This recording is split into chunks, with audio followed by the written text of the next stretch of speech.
In '82, I was a young real estate lawyer working with a high-end law firm in San Francisco.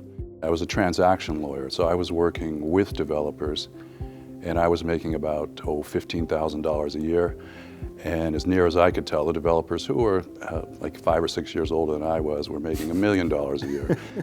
I said, you know, it looks like a developer is a lot more fun than being a lawyer. And so what happened in '82, I teamed up with an older client, and we became partners. And so we built our first, you could call it adult deal, first $10 million shopping center in 1983, I think. Okay. But in 1990, I had this epiphany where I decided rather than have big financial partners, I'd rather own 100% of $1 million deal, of a little deal, than to own 10% of a $10 million deal and have financial partners that I was subject to, you know, their whims. So we parted company. I was very fortunate. The partners in my law firm liked me, and they thought that I was pretty good at the business. And so I talked them into being some of my original investors. Oh, wow. Which helped in two ways. It helped raise money for that first adult deal I mentioned. The other thing is that they allowed me to go of counsel. So the problem with being a developer is the first 5 years you starve. So from like 1982 until 1986, I was practicing law on a part-time basis. So my law income was going down. Yes. And meanwhile, my developer income was going up.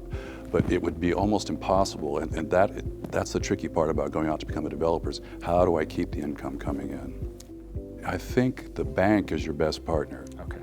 You know, if you're an honorable guy and you're going to pay the money back, I mean, the benefit to having a bunch of limited partners, the theoretical or technical benefit is if things go wrong, you don't have to pay them back.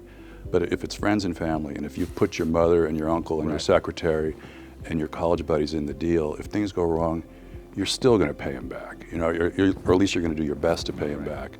So if you're going to do that, if you're going to pay them back anyway, borrow the money from the bank instead, because the bank's going to insist you pay them back.